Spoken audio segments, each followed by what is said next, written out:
राधे राधे मेरे प्यारे भाइयों बहनों माताओं व बंधुओं, संस्कार की बातें चैनल में आपका स्वागत है। बंधुओं, आज बुधवार के दिन मैं आपके लिए लाई हूँ भगवान गणेश जी की कथा। बंधुओं, बुधवार के दिन गणेश जी की इस कथा को सुनने मात्र से आपके यहाँ रिद्धि सिद्धि का स्थायी वास होगा। बंधुओं, यदि आपने हमारे चैनल को अब तक सब्सक्राइब नहीं किया तो जरूर करें और बेल आइकन दबाना ना भूलें, ताकि आपको हमारी आने वाली सभी वीडियोस की जानकारी सबसे पहले हो सके। बंधुओं, वीडियो को पूरी सुनने के बाद कमेंट बॉक्स में जय गणेश भगवान की अवश्य लिखें। भगवान शिव ने विष्णु को षोडश उपचार युक्त गणपति पूजन की विधि बताई। तब भगवान विष्णु ने गणेश जी की 100 दिव्य वर्षों तक उपासना की। उनके घोर तप से प्रसन्न होकर गजानन साक्षात प्रकट हुए और बोले, मैं तुम्हारे तप से प्रसन्न हूँ, बोलो क्या चाहते हो। विष्णु जी बोले, मधुकैटभ नाम असुर अति प्रबल हो गए हैं, अतएव उनके वध का उपाय कीजिए। श्री गणेश जी ने कहा, वैकुंठनाथ, यदि आपने पहले ही मेरा पूजन किया होता तो अब तक असुर परास्त भी हो गए होते। विष्णु जी बोले, गजानन, मुझे आपका प्रभाव विदित नहीं था, अब आप वही कीजिए जिससे मैं उन असुरों का वध करने में सफल हो सकूं। हे नाथ, इसके साथ ही मुझे अपनी अनन्य एवं दुर्लभ भक्ति भी प्रदान करें। भगवान विष्णु की प्रार्थना सुनकर गजानन ने कहा, ऐसा ही होगा रमानाथ, आपके हाथ उन असुरों का अति शीघ्र वध होगा। इससे चतुरानन का भय भी दूर हो जाएगा और आपको महान यश की प्राप्ति होगी। हे विष्णु, अब आपके कार्य में कोई विघ्न नहीं आएगा। वर देकर भगवान गजानन अंतर ध्यान हो गए और भगवान विष्णु वहां से लौटकर अपने स्थान पर पहुंचे, जहां उन्होंने दोनों असुरों को युद्ध के लिए तैयार देखा। त्रिलोकी नाथ को वहां आया देखकर उनकी ओर झपटते हुए वे असुर बोले, तुम बड़े डरपोक हो। विष्णु जी हंसे और उन्होंने युद्ध करके शीघ्र ही मधुकैटभ का वध कर दिया। जहां उन्होंने भगवान गजानन की आराधना की थी, वह स्थान सिद्ध क्षेत्र के नाम से प्रसिद्ध हो गया। श्री सूत जी बोले, हे ऋषियों, महर्षि भृगु ने सोमकांत को गणेश चरित्र का वर्णन करते हुए राजा भीम का वृतांत भी बताया। वे बोले, राजन, भीम कौंडिन्यपुर का राजा था। उसकी पतिव्रता पत्नी का नाम चारुहासिनी था। उसका दाम्पत्य जीवन सुख से व्यतीत हो रहा था, किंतु वृद्धा अवस्था की ओर अग्रसर होने पर भी संतान न होने का दुख उन्हें पीड़ित करता था। राजा ने राज्य अपने विश्वास पात्र अमात्य को सौंप दिया और स्वयं वन को चल दिया। वह वन में भ्रमण करता हुआ महर्षि विश्वामित्र के आश्रम में पहुंचा तो महर्षि ने उसकी ओर देखा और पूछा, तुम कौन हो और यहाँ किस उद्देश्य से आए हो। राजा बोला, प्रभो, विदर्भ देश का राजा हूँ, कौंडिन्यपुर मेरी राजधानी है, मेरा नाम भीम है। मेरी वृद्ध अवस्था आ पहुंची, लेकिन संतान सुख अभी तक प्राप्त नहीं हुआ, इसीलिए आपकी सेवा में उपस्थित हुआ हूँ। मैं नहीं जानता कि मुझ जैसे कर्तव्यनिष्ठ एवं धर्मज्ञ व्यक्ति को भी इस दुर्भाग्य की प्राप्ति क्यों हुई। महर्षि ने कहा, राजन, पूर्व जन्म में तुमने भगवान गजानन का अपमान किया था, फलस्वरूप इस जन्म में निसंतान हो। यदि उन्हें प्रसन्न कर लो तो तुम्हें अब भी संतान सुख से वंचित नहीं रहना पड़ेगा। राजा ने पूर्व जन्म के वृतांत की जिज्ञासा व्यक्त की तो महर्षि विश्वामित्र बोले, महाराज, तुम्हारे कुल में बहुत पहले भीम नाम का एक अन्य प्रतापी राजा हुआ था। उसकी पत्नी सुंदर और पतिव्रता थी। उससे राजा को एक पुत्र की प्राप्ति हुई जो गूंगा, बहरा और विकलांग था। उसके शरीर से दुर्गंध आती थी। माता पिता ने उसका नाम दक्ष रखा। अनेक प्रयासों के बाद भी उस बालक की मूकता और बधिरता व विकलांगता दूर नहीं हुई। हे राजन, किसी ने राजा को परामर्श दिया कि यदि बालक अपनी माता के साथ तीर्थाटन करे तो संभव है कि इसके रोग दूर हो जाएं।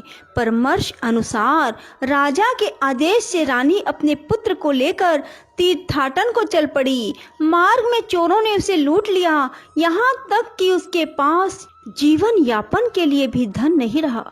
तब उसने एक शिव मंदिर में शरण ली और बालक को वहीं छोड़कर भिक्षा मांगने हेतु एक गांव में गई। पीछे से उस मंदिर में एक धर्मज्ञ ब्राह्मण आया।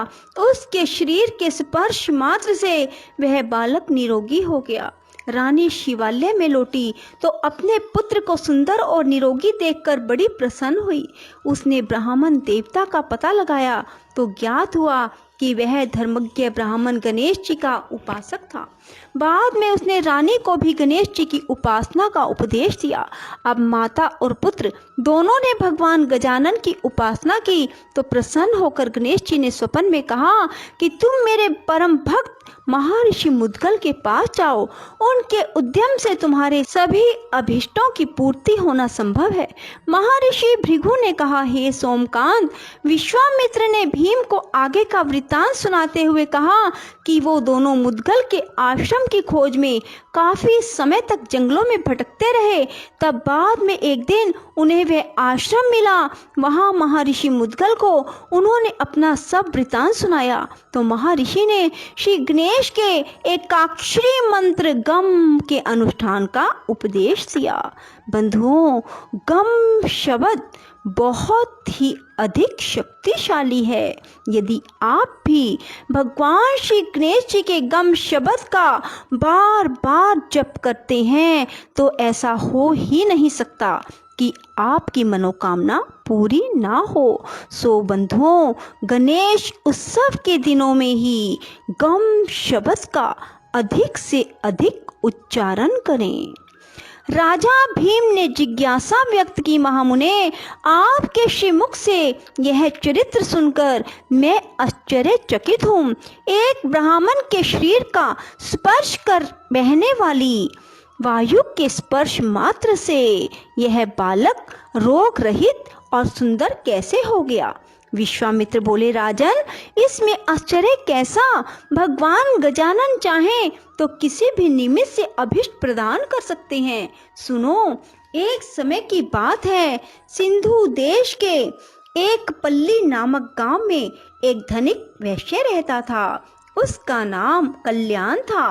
उसकी पत्नी का नाम इंदुमती और पुत्र का नाम बल्लाल था। एक दिन वैश्य पुत्र अपने मित्रों के साथ वन में गया।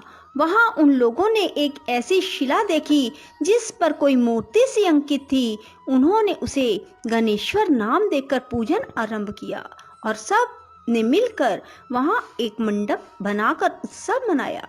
उस दिन से अपने सब मित्रों के साथ वह वैश्य पुत्र रात दिन वहीं रहकर गणेश जी की उपासना करने लगा।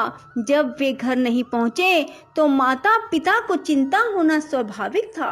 वे उन्हें ढूंढते हुए उस जंगल में आए और सब बालकों को उपासना आदि में लगे देखकर उनके माता पिता आदि ने कल्याण से कहा, कल्याण, तुम्हारे पुत्र ने हमारे बालकों को भी पागल बना दिया है, जो अरण्य में पड़ी हुई शिला का पूजन आराधन कर रहे हैं।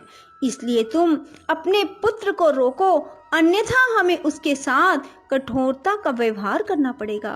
यह सुनकर कल्याण ने उस मंडप को गिरा दिया और अपने पुत्र को मारने लगा।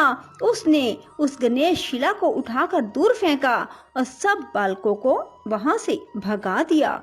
महर्षि विश्वामित्र बोले, हे राजन, इससे वैश्य पुत्र बल्लाल को मानसिक पीड़ा हुई। उसने पिता से हाथ जोड़कर निवेदन किया, पिताजी, आप भले ही मुझे दंडित करें, लेकिन उन सर्वात्मा भगवान गणाध्यक्ष का अपमान ना करें। वे अपने भक्तों के सभी विघ्नों का हरण करने वाले व कल्याणकारी देव हैं। उनके समान अन्य कोई बड़ा देव नहीं है। वैश्य ने क्रोधावेश में कहा, मूर्ख, इस पत्थर को सर्वात्मा कहता है। देखूंगा तेरा गणाध्यक्ष तेरे विघ्नों को किस प्रकार दूर करता है। कल्याण अपने पुत्र को एक पेड़ से दृढ़ता पूर्वक बांधकर बोला, अब भी अपनी भूल स्वीकार कर ले और गणेश की भक्ति छोड़कर अपने कार्य में लग जा। किंतु पुत्र ने पिता की बात स्वीकार नहीं की, वह उसे गाली देता हुआ चला गया। बालक को अपने पिता की निष्ठुरता पर क्रोध आ गया और उसने पिता को शाप दे डाला, तुमने मुझे इस निर्जन वन में अकेला ही निर्दयता पूर्वक बांधकर छोड़ दिया है। फलस्वरूप तुम बहरे, गूंगे, अंधे और विकलांग होगे। काफी समय व्यतीत होने व वृक्ष से बंधा रहने के कारण बालक थक गया। रस्सी के बंधन उसके कोमल अंगों में चुभ गए। इससे अत्यंत पीड़ित होकर वह भगवान गजानन को पुकारने लगा और अंत में उनकी ओर से भी निराश हो गया तो उसने आत्मघात करने का निश्चय किया। वह वृक्ष से ही सिर फोड़ने लगा। वह बालक पीड़ा और निराशा के कारण रोता हुआ बोला, विघ्नेश, आपके भगत पर ऐसा महान संकट है और आप सुनते ही नहीं। पता नहीं आप कहीं हैं भी या नहीं, यदि हैं तो फिर आते क्यों नहीं। तभी उसने देखा कि सामने से एक ब्राह्मण आ रहा है। उसने तुरंत बालक के बंधन खोले और सिर पर हाथ फेरते हुए कहा, बस तुम्हारी पुकार सुनते ही तो मैं यहाँ आ गया हूँ। तुमने पिता को जो शाप दिया है वह सत्य होगा और यह स्थान तुम्हारे नाम पर बल्लाल विनायक के नाम से प्रसिद्ध हो जाएगा। इधर कल्याण का शरीर उसी समय से रोगग्रस्त हो गया। उससे दुर्गंध आने लगी। वह बहरा, गूंगा, विकलांग हो गया। उसकी दशा देखकर पत्नी को बहुत दुख हुआ। वह पुत्र को देखने के लिए अरण्य में गई तो वहां उसे गणेश्वर के पूजन में लगा देखा। इससे उसके मन में बड़ी प्रसन्नता हुई। उसने पुत्र से कहा कि पुत्र, यह तो तू बड़ा शुभ कार्य कर रहा है, परंतु तेरे पिता की दशा बहुत दयनीय हो गई है, उन्हें भी चलकर देख ले। वत्स, माता पिता की आज्ञा मानना भी पुत्र का परम कर्तव्य है। बल्लाल ने उसी प्रकार शांति पूर्वक बैठे रहकर कहा, माता, संसारिक माता पिता तो अनित्य हैं, यथार्थ माता पिता तो भगवान गणेश्वर ही हैं, जिनकी मैंने शरण ली है। इन्हीं भगवान का निरादर करने के कारण पिताजी की ऐसी दशा प्राप्त हुई है। पिताजी को ऐसी दशा प्राप्त हुई है।